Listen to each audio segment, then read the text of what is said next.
안녕하세요, 여러분. 오늘 들려드릴 이야기는 정말 충격적입니다. 한 여자가 가장 믿었던 사람들에게 배신당하고 지옥 같은 나날을 보낸 후 돌아와서 완벽한 복수를 해내는 실화 같은 이야기예요. 시작부터 끝까지 여러분의 심장을 뛰게 만들 거라고 확신합니다. 한서연, 40살. 성공한 의류 브랜드 대표였던 그녀는 모든 것을 가진 여자처럼 보였어요. 남편 정민우는 자상하고 든든한 사업가였고 가장 친한 친구 오유진과는 서로의 비밀까지 나누는 사이였죠. 회사도 잘 되고 있었고 앞으로 더 큰 성장을 꿈꾸던 시기였습니다. 그런데 그날 밤 모든 게 바뀌었어요. 비가 억수로 내리던 어느 저녁, 서연이 집에 돌아왔을 때였습니다. 현관문 앞에서 이상한 느낌이 들었어요. 평소와 다른 웃음소리, 와인잔이 부딪히는 소리가 들려왔거든요. 서연은 조심스럽게 문을 열었습니다. 그리고 그 순간 서연의 인생이 완전히 무너져 내렸어요. 거실 소파 위에서 남편 민우와 친구 유진이 키스를 나누고 있었던 거죠. 서연은 믿을 수 없다는 표정으로 그 자리에 얼어붙었습니다. 이게 뭐야? 떨리는 목소리로 물었지만 민우의 반응은 더욱 충격적이었어요. 이제 알았어? 바보 같은 여자. 민우는 당황하기는커녕 비웃듯이 말했습니다. 유진 역시 냉소적으로 내가 다 가진 줄 알았지? 이제 그만 좀 착각해라고 내뱉었어요. 서연이 가장 믿었던 두 사람이 이미 오래전부터 그녀를 배신하고 있었던 거예요. 하지만 이건 시작에 불과했습니다. 민우와 유진의 계획은 훨씬 더 치밀하고 잔인했어요. 서연이 충격에서 벗어나기도 전에 이들은 이미 다음 수를 준비하고 있었거든요. 며칠 후 서연은 회사에서 이상한 서류들을 보게 됩니다. 자신의 서명이 들어간 명예 위조 서류들이었어요. 언제 서명했는지도 기억나지 않는 문서들이 수두룩했습니다. 민우가 회사 운영에 필요한 서류라며 서명을 받아뒀던 것들이었죠. 서연은 이제야 모든 게 계획된 일이었다는 걸 깨달았어요. 더 충격적인 건 그 다음이었습니다. 유진이 서연에게 요즘 정신 상태가 이상하다며 병원 진료를 권했어요. 처음엔 친구의 걱정으로 생각했지만 곧 무서운 진실을 알게 됐죠. 민우와 유진은 서연을 정신병원에 강제 입원시킬 계획을 세우고 있었던 거예요. 어느 날 아침 서연이 잠에서 깨어보니 이미 손목에는 수갑이 채워져 있었습니다. 정신병원 입구에서 서연은 필사적으로 저항했지만 소용없었어요. 민우는 입원 동의서에 서명하면서 다 너를 위해서야 라고 냉정하게 말했습니다. 정신병원에서의 나날은 정말 지옥 같았어요. 서연은 자신이 정상이라고 아무리 외쳐도 아무도 믿어주지 않았습니다. 민우와 유진이 미리 의료진들에게 환자가 망상에 시달린다고 말해뒀거든요. 서연은 매일 억울함과 분노 속에서 하루하루를 버텨야 했어요. 그리고 마침내 기회를 잡아 병원에서 탈출해 외국으로 떠났습니다. 3년이라는 시간이 흘렀습니다. 그동안 서연에게 무슨 일이 있었던 걸까요? 외국에서 보낸 시간 동안 서연은 완전히 다른 사람으로 변해 있었어요. 더 이상 순진하고 착한 여자가 아니었습니다. 차갑고 계산적이며 복수를 위해서라면 무엇이든 할 수 있는 여자로 거듭났죠. 서연은 고급스러운 검은 정장을 입고 인천공항에 내렸습니다. 예전의 단아하고 온화한 모습은 온데간데 없고 얼음처럼 차가운 눈빛을 가진 여자가 되어 있었어요. 이름도 바꿨고 외모도 미묘하게 달라져 있었습니다. 하지만 가장 크게 변한 건 바로 그녀의 마음가짐이었어요. 서연은 이제 다른 정체성으로 활동하기 시작했습니다. 외국에서 쌓은 인맥과 자본을 이용해서 유진이 운영하고 있는 회사, 바로 자신이 만들었던 그 회사의 지분을 비밀리에 사들이기 시작한 거예요. 유진은 전혀 눈치채지 못했습니다. 서연이 이렇게 치밀하게 계획을 세울 줄은 꿈에도 몰랐거든요. 그리고 서연에게는 든든한 조력자가 있었어요. 바로 차도윤이라는 남자였습니다. 겉보기에는 단순한 투자자처럼 보였지만 실제로는 서연의 복수를 도와주는 핵심 인물이었죠. 도윤은 서연에게 이렇게 말했어요. 그때처럼 착한 척하면 안 됩니다. 이번엔 끝까지 가셔야죠. 서연은 고개를 끄덕였습니다. 이번에는 절대 물러서지 않을 거라고 다짐했어요. 과거에 순진했던 자신은 이미 죽었고 이제 남은 건 오직 복수뿐이었습니다. 유진과 민우가 자신에게 했던 일들을 그대로 되돌려줄 때가 온 거죠. 한편 유진은 요즘 이상한 불안감에 시달리고 있었어요. 회사 경영이 순조롭게 잘 되고 있는데도 뭔가 불길한 예감이 계속 들었거든요. 특히 최근 들어 주식 거래에서 이상한 움직임들이 포착되고 있었습니다. 누군가 우리 회사 주식을 대량으로 사들이고 있어. 유진이 민우에게 전화를 걸어 말했어요. 민우는 별일 아니라는 듯 대수롭지 않게 넘겼지만 유진의 불안감은 더욱 커져만 갔습니다. 3년 전 서연을 없앤 후로 모든 게 순조로웠는데 왜 갑자기 이런 일들이 생기는 걸까요? 그러던 어느 날 유진 앞에 낯선 여자가 나타났습니다. 고급스러운 정장을 입고 완벽하게 화장한 그 여자는 회사 투자 상담을 받고 싶다고 했어요. 유진은 그 여자를 보는 순간 이상한 기시감을 느꼈지만 정확히 누구인지는 알아보지 못했습니다. 이 회사 처음 만든 사람 기억나세요?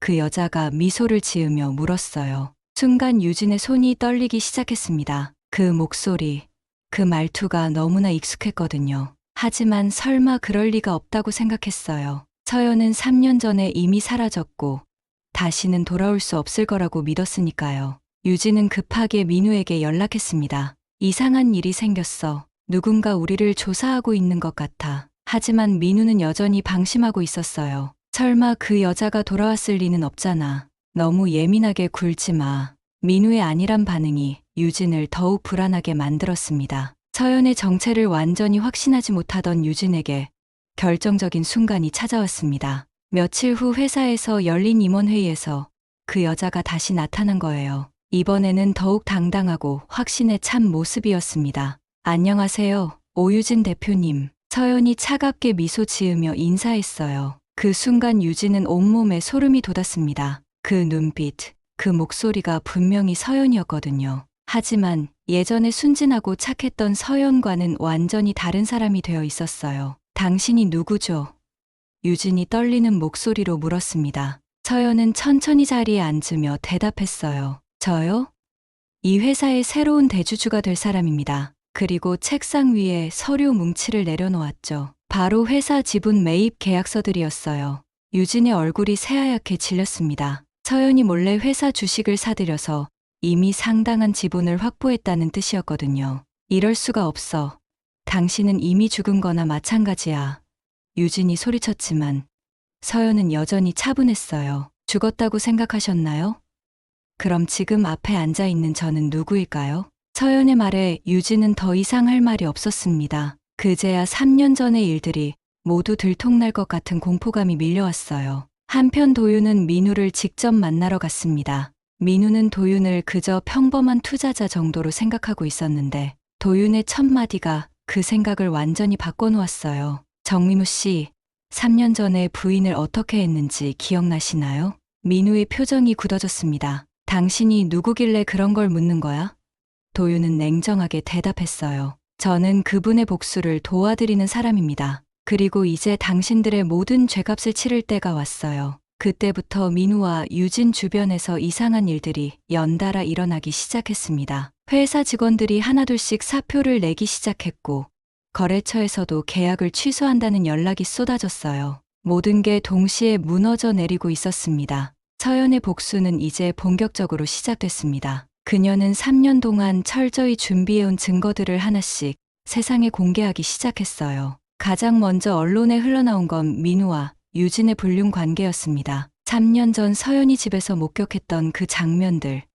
그때 서연은 이미 몰래 녹음을 해두고 있었던 거예요. 이제 내 역할은 끝났어 라고 했던 민우의 말, 내가 다 가진 줄 알았지 라고 비웃었던 유진의 말들이 모두 녹음되어 있었습니다. 하지만 이건 시작에 불과했어요. 더 충격적인 건 회사 자금 횡령과 명예 도용 사실이었습니다. 민우와 유진이 서연을 정신병원에 보내는 동안 회사 돈을 빼돌렸던 모든 증거들이 한꺼번에 쏟아져 나왔거든요. 언론 보도가 시작되자 민우와 유진은 완전히 패닉 상태에 빠졌습니다. 유진은 서연에게 전화를 걸어 울면서 빌었어요. 서연아, 제발 그만해. 우리가 잘못했어. 다 돌려줄게. 하지만 서연의 대답은 차가웠습니다. 이제 와서 그런 말씀을 하시는군요. 3년 늦었어요. 민우 역시 도윤을 찾아가서 협상을 시도했지만 소용없었어요. 도윤은 사람이 할 짓이 아니었습니다라며 단호하게 거절했죠. 오히려 더 결정적인 증거들을 추가로 공개하겠다고 경고했어요. 결국 경찰 수사가 시작됐습니다.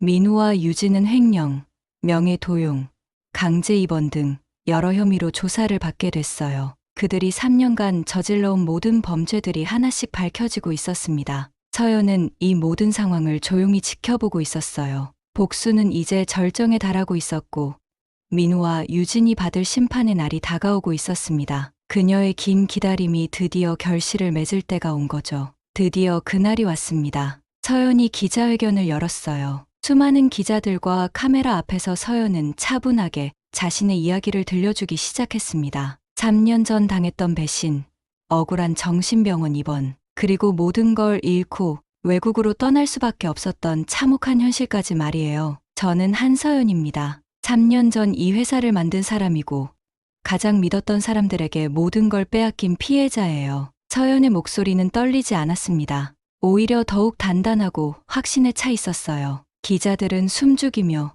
그녀의 증언을 들었습니다. 서연은 준비해온 증거들을 차례로 공개했어요. 민우와 유진의 불륜 관계를 증명하는 녹음 파일, 회사 자금을 횡령한 통장 내역, 그리고 가장 충격적이었던 강제 입원 조작 과정까지 모든 게 낱낱이 드러났습니다. 특히 다 너를 위해서야라며 입원, 동의서에 서명하던 민우의 모습이 담긴 영상은 모든 사람들을 경악하게 만들었어요. 기자회견이 진행되는 동안 민우와 유진은 각자 다른 곳에서 생중계를 지켜보고 있었습니다. 유진은 울면서 이럴 수가 없어, 이럴 수가 없어를 반복했고 민우는 분노로 주먹을 쥐고 있었어요. 하지만 이미 돌이킬 수 없는 상황이었습니다. 그런데 이때 더욱 놀라운 일이 벌어졌어요. 도윤이 기자회견장에 나타난 거예요. 그동안 서연의 조력자 역할만 했던 도윤이 직접 나서서 자신의 정체를 밝혔습니다. 저는 차도윤입니다. 그리고 한서연 씨가 과거에 도움을 주셨던 고아원 출신이에요.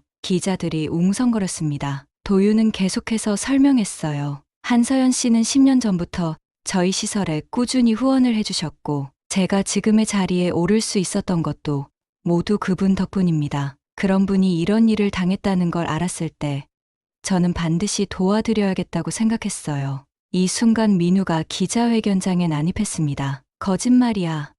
다 조작된 거라고. 하지만 보안요원들이 재빨리 그를 제지했어요. 민우는 도윤에게 주먹을 날리려다가 완전히 제압당했습니다. 결국 민우와 유진은 법의 심판을 받게 됐습니다. 횡령, 명예도용, 강제 입원 등 여러 혐의로 실형을 선고받았어요. 특히 정신병원 강제 입원은 매우 중한 범죄로 취급받아서 둘 다 상당한 형량을 받게 됐습니다. 재판이 끝난 후 서연은 회사를 되찾았어요. 하지만 예전과는 다른 방식으로 운영하기로 했습니다. 더 투명하고 윤리적인 경영을 통해서 진정한 성공을 이루겠다고 다짐했거든요. 도윤은 서연의 새로운 사업 파트너가 되어 함께 일하기로 했어요. 서연이 새로운 브랜드 런칭 발표회를 열었을 때 많은 사람들이 참석했습니다. 과거의 일을 알고 있던 사람들은 서연의 강인함에 감탄했고 새롭게 알게 된 사람들은 그녀의 이야기에 감동받았어요. 발표회 마지막에 서연은 이렇게 말했습니다. 누구든 끝났다고 생각하겠죠. 하지만 진짜 끝은 그 다음에 시작되는 거예요. 저는 오늘 새로운 시작을 알리고 싶습니다. 그녀의 눈빛에는 이제 복수심이 아니라 희망이 담겨 있었어요. 3년간의 긴 터널을 지나온 서연은 마침내 진정한 승리를 얻었습니다. 단순히 복수에 성공한 게 아니라 자신의 인생을 완전히 되찾은 거였어요. 도윤은 서연에게 말했습니다. 이제 정말 끝났습니다. 그 사람들한테 지옥을 보여준 대가 제대로 받았죠. 서연은 고개를 끄덕이며 미소 지었어요. 고마워요. 당신이 없었다면 불가능했을 거예요. 이 이야기는 단순한 복수극이 아닙니다. 한 여자가 절망의 바닥에서 일어나 자신의 삶을 되찾는 감동적인 이야기예요. 때로는 인생이 우리를 무너뜨리려 하지만 포기하지 않고 일어선다면 반드시 새로운 기회가 찾아온다는 걸 보여주는 이야기입니다. 여러분은 어떻게 생각하시나요? 서연의 복수가 정당했다고 보시는지 아니면 너무 과했다고 보시는지 댓글로 의견을 남겨주세요. 그리고 이런 극적인 실화 같은 이야기들을 더 보고 싶으시다면 구독과 좋아요 꼭 부탁드립니다.